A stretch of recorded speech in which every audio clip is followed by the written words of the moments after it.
নমস্কাৰ ছাত্ৰ ছাত্ৰীসকল সকলোকে অনলাইন অসমৰ এটি নতুন ভিডিঅ'লৈ স্বাগতম জনাইছোঁ। আগৰ সকলো ভালেই আছা আৰু পৰীক্ষাৰ বাবে পঢ়ি আছা। এই ভিডিঅ'টোৰ জৰিয়তে শংকৰদেৱ শিশু নিকেতনৰ ক্লাছ 7ৰ যি নীতিমল্লিকা বিষয়টো আছে তাৰ যোনটো 10 নম্বৰ চেপ্টাৰ, সেই চেপ্টাৰটোৰ গোটেইখিনি প্ৰশ্ন উত্তৰ তোমালোকক দিবলৈ চেষ্টা কৰিছোঁ। আগৰ সকলোৱে যেন ভিডিঅ'টো সম্পূৰ্ণ কৰিছা, লগতে তোমালোকক যদি বেলেগ চেপ্টাৰ বা বেলেগ বিষয়ৰ কোনো চেপ্টাৰৰ কুৱেশ্যন এনচাৰ লাগে তেনেহ'লে আমাক কমেণ্ট কৰিবা, আমি সেইসমূহ তোমালোকক দিবলৈ চেষ্টা কৰিম। গতিকে আহোঁ ভিডিঅ'টো আৰম্ভ কৰোঁ। ক্লাছ 7ৰ নীতিমল্লিকা বিষয়টিৰ 10 নম্বৰ চেপ্টাৰটোৰ নাম হৈছে সজ্জনৰ প্ৰতি অশ্ৰদ্ধাই বিপদত পেলায়। ইয়াৰে অনুশীলন থকা প্ৰশ্নৰ প্ৰথমটো প্ৰশ্ন আছে, ৰজা পৰীক্ষিতে ক'ত সোণালী হৰিণা দেখিছিল? ইয়াৰ উত্তৰ হৈছে ৰজা পৰীক্ষিতে জোপোহাটোৰ ভিতৰত এটা সোণবৰণীয়া হৰিণা দেখিছিল বা জোপোহাটোৰ ভিতৰত এটা সোণালী হৰিণা দেখিছিল। তাৰপিছত 2 নম্বৰটো আছে, হৰিণাটোৰ পিছে পিছে পৰীক্ষিত কিয় দৌৰিছিল? ইয়াৰ উত্তৰ হৈছে ৰজা পৰীক্ষিতে হৰিণাটোক জীৱন্তে ধৰাৰ উদ্দেশ্যেৰে হৰিণাটোৰ পিছে পিছে দৌৰিছিল। তাৰপিছত 3 নম্বৰটো আছে, পৰীক্ষিতে কিয় হৰিণাটো ধৰিব নোৱাৰিলে? ইয়াৰ উত্তৰ হৈছে পৰীক্ষিত হৰিণাটোৰ পিছে পিছে গ'ল যদিও হৰিণাটো বেগাই গৈ নেদেখা হৈ পৰিল, যাৰ বাবে পৰীক্ষিতে হৰিণাটো ধৰিব নোৱাৰিলে। অৰ্থাৎ হৰিণাটো দ্ৰুতভাৱে বেগাই গৈ পিনি কি হয় এটা সময়ত নেদেখা হৈ পৰিল, যাৰ বাবে কি হ'ল পৰীক্ষিতে সেই হৰিণাটোক ধৰিব নোৱাৰিলে। তাৰপিছত 4 নম্বৰটো আছে, পৰীক্ষিতে মুনিৰ ডিঙিত কিয় মৰা সাপডাল মেৰিয়াই দিলে? ইয়াৰ উত্তৰ হিচাপে লিখিব পাৰি যে যেতিয়া ৰজা পৰীক্ষিতে সন্যাসীজনক সেইপিনে সোণবৰণীয়া হৰিণাটো দৌৰি যোৱা দেখিছিল নেকি বুলি সুধিলে, তেতিয়া সন্যাসীজনে চকু মেলি নাচালে। পুনৰাই ৰজাই সেই একে প্ৰশ্নকৈ খুব ডাঙৰকৈ চিঞৰি সুধিলে। কাক সুধিলে? সেই সন্যাসীজনক, কিন্তু তাৰো কোনো উত্তৰ নাপালে। অৰ্থাৎ সন্যাসীজনে ছেকেণ্ডবাৰো কি কৰিলে উত্তৰ নিদিলে, যাৰ বাবে সন্যাসীজনৰ ওপৰত ৰজা পৰীক্ষিতৰ কি হ'ল খং উঠিল। সেইবাবে তেওঁ মুনিৰ ডিঙিত মৰা সাপডাল মেৰিয়াই দিলে। তোমালোকে 4 নম্বৰ প্ৰশ্নটোৰ উত্তৰ এনেকৈ লিখিলেই হৈ যাব। এইটো 2 মাৰ্কৰ বা 3 মাৰ্কৰ কুৱেশ্যন হয়। তাৰপিছত 5 নম্বৰটো আছে, আস্তিকে কি বুলি অভিশাপ দিলে? আস্তিক কোন হয়? সেই সন্যাসীজন যে যাৰ ডিঙিত পৰীক্ষিতে মৰা সাপডাল মেৰিয়াই দিছিলে তেওঁৰ পুত্ৰৰ নাম কি হয়? আস্তিক। 5টো কি আছে, আস্তিকে কি বুলি অভিশাপ দিয়ে? ইয়াৰ উত্তৰ হৈছে আস্তিকে এই বুলি অভিশাপ দিলে যে যিয়ে মোৰ বৃদ্ধ পিতাক অৱজ্ঞা কৰি এনে ঘৃণনীয় কাম কৰিলে শাস্তি হিচাপে তেওঁৰ 7 দিনৰ ভিতৰত সৰ্পদংশনত মৃত্যু হ'ব। এইবোলে কি কৰিছিলে? আস্তিকে অভিশাপ দিছিলে। 6 নম্বৰটো আছে, ৰজাই অভিশাপৰ পৰা হাত সাৰিবলৈ কি ব্যৱস্থা ল'লে? যেতিয়া ৰজাই অভিশাপৰ কথা গম পালে, অৰ্থাৎ আস্তিকে দিয়া অভিশাপৰ কথা গম পালে, তেতিয়া তেওঁ কি কৰিলে? ৰজাই অভিশাপৰ পৰা হাত সাৰিবলৈ সাগৰৰ মাজত এটা সৰু থকা ঘৰ সজালে আৰু নিজে তাত থাকিবলৈ ল'লে। অৰ্থাৎ কি কৰিলে?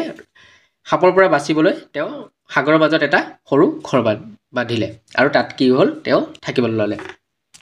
ৰজাৰ নতুন বাসস্থানলৈ সাগৰেদি অহা যোৱা কৰিবলৈ নাও ব্যৱহাৰ কৰিলে। অৰ্থাৎ সেই সাগৰৰ মাজত যোনটো ঘৰ আছে তালৈ অহা যোৱা কৰিবলৈ কি ব্যৱহাৰ কৰিলে? নাও ব্যৱহাৰ কৰিছিল। সপ্তাহটোৰ বাকী থকা দিনকেইটা ৰজাই পুৰাণৰ পৰা সৎ আৰু মহৎ লোকৰ কাহিনী শুনি কটাইছিল। এই প্ৰশ্নটোৰ উত্তৰ তোমালোকে ইমানখিনি লিখিলেই হৈ যাব। তাৰপিছত 7 নম্বৰটো আছে, এজন পণ্ডিতে তেওঁৰ লগত কি বস্তু নিছিল আৰু কি কাৰণে নিছিল? ইয়াৰ উত্তৰ হৈছে এজন পণ্ডিতে তেওঁৰ লগত এটা ফল নিছিল। ৰজা পৰীক্ষিতৰ পৰা কিছু মূল্যৱান দান লোৱাৰ কাৰণে তেওঁ সেই কি ফলটো লৈ গৈছিল। 8টো আছে, পৰীক্ষিতে নিজকে অভিশাপ ভোগৰ পৰা ৰক্ষা কৰিব পাৰিলে? অৰ্থাৎ পৰীক্ষিত ৰজা অভিশাপৰ পৰা ৰক্ষা পৰিলে? ইয়াৰ উত্তৰ হৈছে পৰীক্ষিতে নিজকে অভিশাপৰ পৰা ৰক্ষা কৰিব নোৱাৰিলে বা তেওঁ অভিশাপৰ পৰা ৰক্ষা নহ'ল। তাৰপিছত 9টো আছে, ৰজা পৰীক্ষিতৰ মৃত্যু কেনেকৈ হ'ল? ইয়াৰ উত্তৰ হৈছে পুৰোহিতসকলে নিয়া সেই ফলটোৰ ভিতৰত সাপৰ ৰজা তক্ষকে এটা সৰু কীটৰ ৰূপত আগৰ পৰাই সোমাই আছিল। পুৰোহিতসকলে নাৱেৰে ৰজা থকা ঠাইলৈ গ'ল। তেওঁলোকে ৰজাৰ সন্মুখত উপস্থিত হৈ নিজৰ পৰিচয় দিলে আৰু উপহাৰ হিচাপে লৈ যোৱা ফলটো ৰজাক দিলে। আচম্বিতে ফলটোৰ ভিতৰত থকা কীটটো এটা সাপৰ ৰূপ লৈ ভয়ংকৰভাৱে ফুচফুচ শব্দ কৰি ফলটোৰ ভিতৰৰ পৰা ওলাই আহিল আৰু ৰজাক খুট মাৰিলে। কেইমিনিটমানৰ ভিতৰতে ৰজা পৰীক্ষিতৰ মৃত্যু হ'ল। এনেদৰে ৰজা পৰীক্ষিতৰ কি হৈছিলে? মৃত্যু হৈছিল। এইটো প্ৰশ্নৰ উত্তৰ তোমালোকে এনেকৈ লিখিলেই হৈ যাব।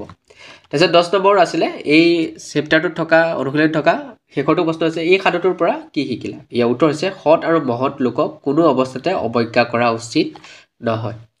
অনুশীলন যিমানকেইটা প্ৰশ্ন আছিলে গোটেইকেইটা দিলোঁ। এতিয়া অতিৰিক্ত প্ৰশ্ন কিছুমান আছে। অতিৰিক্ত প্ৰশ্নৰ প্ৰথমটো প্ৰশ্ন হৈছে, পৰীক্ষিত ক'ৰ ৰজা আছিল? ইয়াৰ উত্তৰ হৈছে পৰীক্ষিত কুৰু সাম্ৰাজ্যৰ ৰজা আছিল।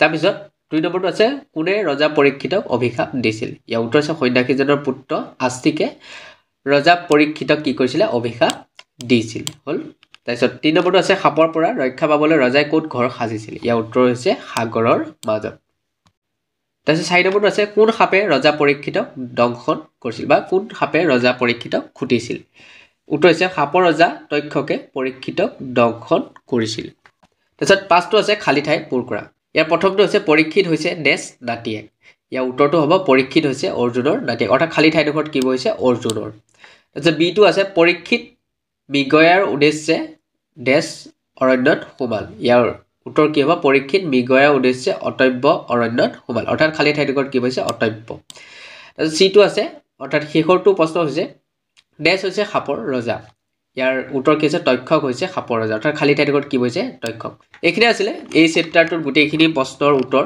গোটেইখিনি দিলোঁ ইয়াত আৰু বেলেগ আৰু কোনো প্ৰশ্ন নোলায় তোমালোকে ইমানখিনি পঢ়িলে হৈ যাব গতিকে আশা কৰোঁ তোমালোকে ভিডিঅ'টো ভাল পালা যদি ভাল পালা লাইক কৰিবা শ্বেয়াৰ কৰিবা সাবস্ক্ৰাইব কৰি ৰাখিবা যাতে নতুন নতুন ভিডিঅ'বোৰ তোমালোকে পাই থাকা এতিয়া মই ক্লাছ 7ৰো এটা সিৰিজ ষ্টাৰ্ট কৰিম গতিকে তোমালোকে এইটো মিছ নকৰিবা গতিকে তোমালোকে সাবস্ক্ৰাইব কৰি ৰাখিবা আৰু আজিলৈ ইমানেই ধন্যবাদ